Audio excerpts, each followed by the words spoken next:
Warning: the content of the video that you are about to watch pertains to the harvest of fur-bearing wildlife through the practice of ethical, sound wildlife management of modern-day trapping.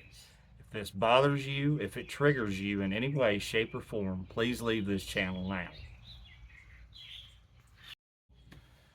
Hey trappers, Dale Billingsley here, Billingsley Brand Lures. Guys, what I want to talk to y'all about today is beaver colonies and the hierarchy of it and the dispersal of beaver through the trapping season and how it can pertain to us as to how we want to trap those beaver. Um, I We're not going to discuss anything about nuisance beaver in the summertime or anything like that. This pertains from fall through winter to spring trapping. That's what this video is going to be about. So let's jump right into this. Um, Here in the Midwest and in the South, also in the states that I've trapped in the South, which is Arkansas, Mississippi, Kentucky, and Alabama and Texas. Um, Oh, and Louisiana too. About forgot about Louisiana.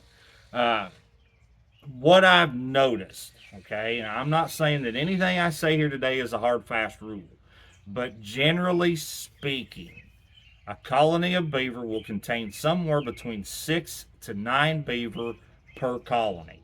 And it takes a lot of acres to support that colony of beaver, okay? Um, Generally speaking, there are the two adults, male and female adults. Then you've got somewhere between 2 to 4 two-year-old beaver, and then you've got somewhere between 2 to 4. Generally speaking, could be one, could be 6, 7. I've seen all kinds of numbers uh, of young of the year. Now, though they'll stay in a family group, okay, and work together until sometime in the spring, depending on your geographical location as to when the dispersal starts. And when I say that, I mean the old male usually will get after those 2 and 2.5 year olds and run those beaver off. It's time for them to leave the nest and go out into the world and make their way on their own. Generally speaking, here in Iowa and in Missouri and Illinois through the upper Midwest here, generally speaking, that usually starts sometime the first to the middle part of March. A lot of that depends on when your ice goes out, and I believe too that a lot of it depends on when you have that first thunderstorm of the spring. Okay.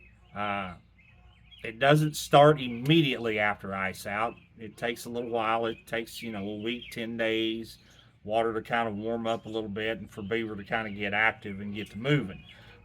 But my thoughts are generally right about that time you get that first good thunderstorm in the spring is when the dispersal starts. Now, when that dispersal starts, that's when you can really jump out there and highball on those beaver, okay? But let's back up just a little bit. Let's back up to fall, okay? Fall of the year, trapping season's open, November. Usually by then, everybody's kind of in full swing sometime the first part of November. Fall beaver are a whole different set of rules to trap than, say, spring beaver, okay? Fall beaver, they've got their colony established. They've got their living areas. They're gonna be right there. Okay, so it's up to you to go to them. All right. Springtime, those beaver will come to you because they're traveling up and down those waterways, searching out their own territory. Especially those 2.5 year olds, as we said a little bit ago. Once the dispersal starts, so in the fall of the year, you need to concentrate more in around their home living territory. Now, I'm not saying to jump right in there and go right to the dens right off the bat, because again, even though it's fall, they will still work those castor mound sets just like they do in the spring, just like they do in the summer, just like they do, any time of the year. I've heard guys all the time say, "Oh, well, they won't work castor mounds, in the summertime." Well, that ain't right. They'll come to them, I guarantee you. But again, we're talking about fall trapping right at the moment. Um, So go in there and set up your caster mounds. You can hang your snares on your slides. You can, if you feel the need to go to the dens or to go to the lodges, then I guess, that's on you. I personally like to stay away from them as much as I can, as far as I can to begin with, when I'm taking a colony out, because I don't want to set them up. I don't want them to know that anything's out of the ordinary. Then, after you've made a check or two on them and you've taken the bulk out, then if you want to go to the dens to clean up, then that's a different story. You can sure enough do that. But to begin with, I like to stay away from it just as far as I can.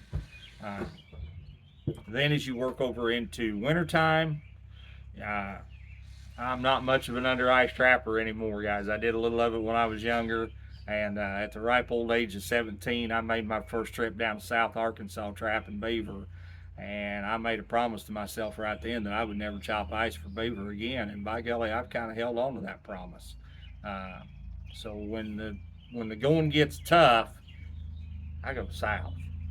I go down there and work open water. It's a whole lot easier for me. Now I know some of you boys up in Wisconsin, Michigan, Minnesota, up through that country, you live for ice up, and that's great. If that's what you have to do, then more power to you.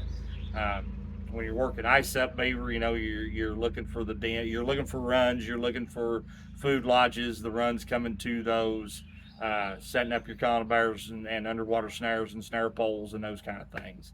Um, then we work more over into spring breakup. Okay, the ice is starting to go out. Beaver are a lot more active in the spring. They've been locked under the ice.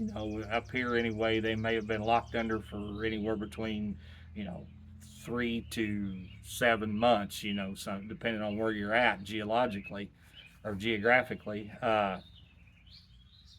So they're a lot more active then, and it's easier to sucker them into food type sets. It's easier to sucker them into caster mounds. Uh, it's a whole different ball game. And then not only that, but with the dispersal started, they're traveling up and down those waterways, guys, and it's just as easy to run around if it's legal in your state to just get on a waterway and just keep following that thing and setting every bridge, every place you come to. Um, and then jump over, to the next one and work your way back. You can really pile up a lot of beaver doing that. Or if you want to, just take off cross country and hit this bridge and then on this creek and then hit that bridge on that creek and then hit that bridge on that creek, and you just keep going until you're across. You can go clear across the state doing that if you wanted to. And really whack a lot of beaver doing that. Really, gosh dang these gnats! I'm telling you, the season of suck is on us. So anyway, generally speaking, from what I have observed, there are 6 to 9 beaver per colony, and that doesn't matter if you're in Iowa, Illinois, Mississippi, Kentucky, Tennessee. It doesn't matter.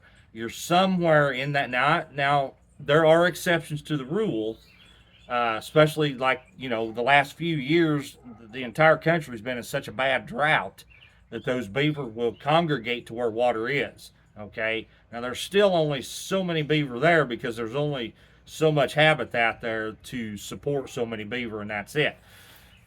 And you'll see sometimes where there might be 10, 12, 15 beaver living in a hole all together. It's rare, doesn't happen often, but it does happen. And then you'll see sometimes too. I can remember, way back there in the '90s when I was going to Arkansas a lot. My trapping partner down there at that time, and my traveling partner was Dean Bartz. And I remember going in on a colony one time, huge lodge, big lodge out in the middle of the Cypress Break.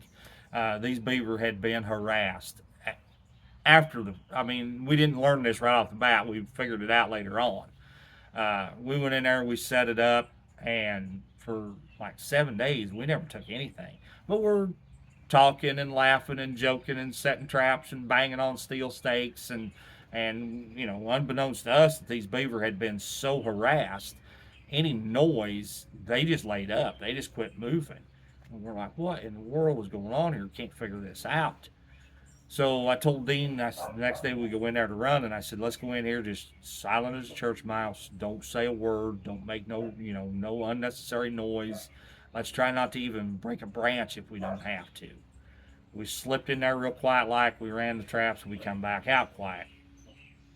The next day we go in there, and we've got five, and I mean hogs, every one of them, all five great big beavers.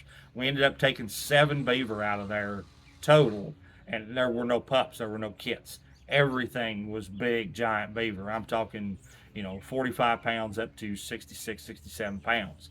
Uh, and once in a while, you'll run onto that. It's just a bunch of big old beaver living together.